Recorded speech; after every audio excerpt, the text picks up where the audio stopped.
भागीरथी गांव में पूर्वी अपनी सास सुषमा के साथ रहती थी। पूर्वी की शादी को अभी 2 महीने ही हुए हैं। उसका पति प्रवेश शहर में दिहाड़ी मजदूरी का काम करता है। शादी के महीने भर बाद ही प्रवेश शहर काम के लिए लौट गया, जबकि पूर्वी गांव में ही अपनी सास सुषमा के साथ रहने लगी। एक रोज, अरे करम चली, ना जाने वो कौन सा मनहूस समय था जब मैं अपने बेटे के लिए तुझे ब्याह कर ले आई। तेरी माँ ने तुझे खाना तक बनाना नहीं सिखाया। ना तो सब्जी में नमक है और ना रोटी गोल है। पता नहीं कहाँ से हमारे पल्ले पड़ गई। सुषमा अपनी बहू से कभी खुशी नहीं रहती थी। वो हमेशा उसे किसी न किसी बात के लिए ताने देती ही रहती थी। पूर्वी एक गरीब परिवार से थी। वो शादी पर अपने साथ कुछ भी दहेज नहीं लाई थी। सुषमा उससे घर के सभी काम लेती। फिर भी सुषमा पूर्वी को कभी उसकी गरीबी के लिए ताने देती तो कभी उसके बनाए हुए खाने में नुक्स निकालती। बेचारी पूर्वी इन सब से बहुत दुखी रहती थी। और फिर एक दिन, अरे नास पिटी, ये तूने कैसा खाना बनाया है? सब्जी जली हुई है और कच्ची रोटियां हैं। तेरे मायके में खाते होंगे ऐसा खाना, मेरे यहाँ तो नहीं चलेगा, समझी? चल निकल जा मेरे घर से। माँ जी मुझे घर से मत निकालो। मैं सच में अब अच्छा खाना बनाना सीख लूंगी। पहले तू अपनी माँ से खाना बनाना सीख, उसके बाद ही मेरे घर आना, समझी? बेचारी पूर्वी रोते हुए अपने मायके जाने लगी, लेकिन उसका घर काफी दूर था। पैदल चलते चलते वो काफी थक गई। फिर वो एक पेड़ की छांव में बैठ गई। उसे चलते चलते काफी जोरों की भूख लगने लगी। मुझे तो बहुत जोरों की भूख लगी है। अभी तो मायका बहुत दूर है। वहाँ पहुँचते पहुँचते तो मेरी हालत खराब हो जाएगी। मेरे पास तो पैसे भी नहीं है। काश कि मैं अपने साथ कुछ खाने को ही ले आती। अब मैं कैसे अपने घर तक पहुँच पाऊंगी? काश कि मेरे पास नोटों की गड्डी होती और कुछ खाना होता। उसके इतना कहते ही नोटों की गड्डी और खाने की थाली उसके सामने प्रकट हो जाती है। अरे ये पैसे और खाना कैसे आया? तभी वो जिस पेड़ के नीचे बैठी थी उसमें से आवाज आती है, बेटी, ये खाना और नोटों की गड्डी मैंने तुम्हें दी है। पर ये कैसे संभव है? भला ये पेड़ रोटी और खाना कैसे दे सकता है? बेटी, मैं एक जादुई पेड़ हूँ और मैं किसी की भी कोई भी इच्छा पूरी कर सकता हूँ।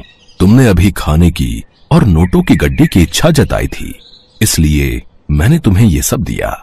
लेकिन तुम इस जंगल में क्या कर रही हो?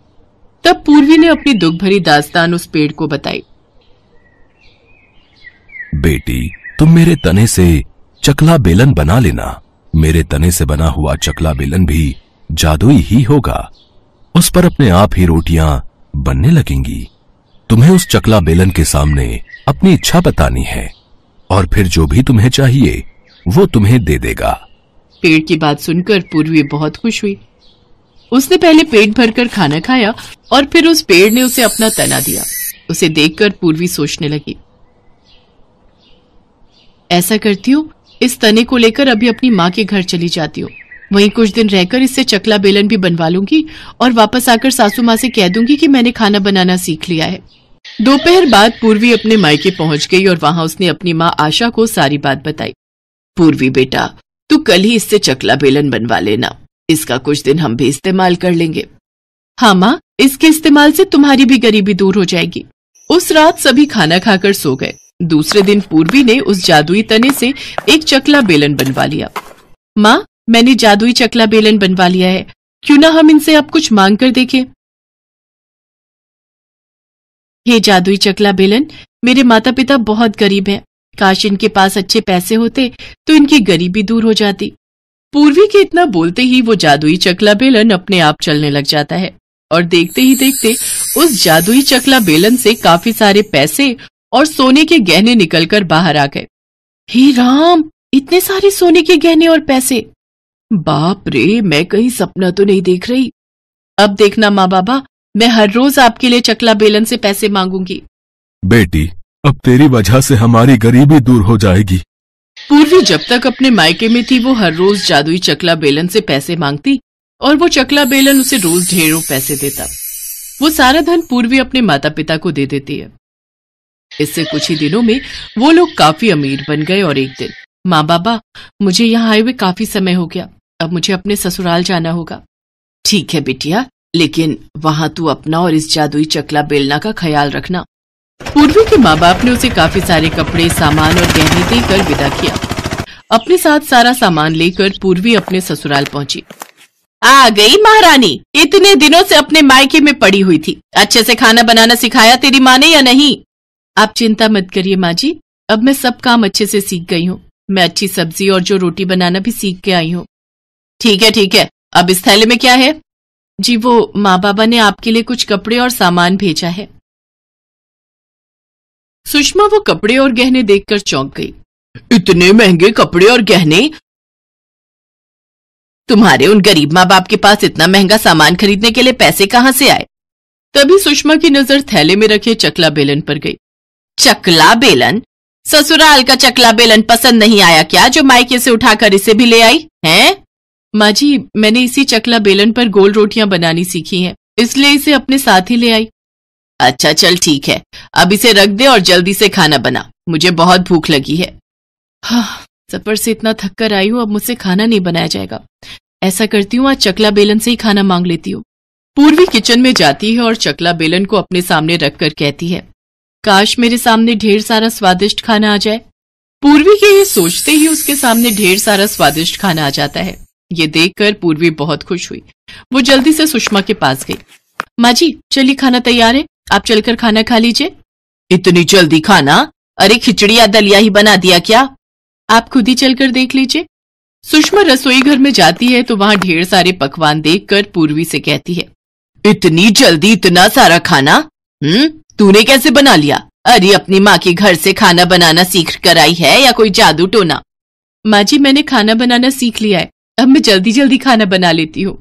सुषमा को अपनी आंखों पर बिल्कुल भी विश्वास नहीं हो रहा था, लेकिन उस दिन उसने भरपेट खाना खाया और फिर पूर्वी से बोली, बहू खाना तो तूने बहुत ही अच्छा बनाया है। चलो, घर से निकालने का कुछ फायदा तो हुआ कि तूने अच्छा खाना बनाना सीख लिया। फायदे तो मुझे बहुत हुए सासू माँ। इस तरह पूर्वी अपने जादुई चकला बेलन से जब भी खाना मांगती, उसके सामने झट से खाना बनकर आ जाता। ऐसे ही कुछ दिन बीत गए और फिर एक दिन प्रवेश वापस अपने गांव आया। क्या बात है जी, जब से आप आए हैं दुखी लग रहे हैं। क्या बताऊं पूर्वी, शहर से आते वक्त सोचा था कि तुम्हारे और माँ के लिए कुछ कपड़े और कुछ सामान ले लूंगा, लेकिन सच कहूं तो जो भी मजदूरी मुझे मिलती है उसमें तो मेरा किराया, खाने पीने का खर्चा, साथ में तुम लोगों के लिए जो खर्चा भेजता हूँ वही निकल पाता है। उसके बाद तो बचत के नाम पर कुछ भी नहीं बचता।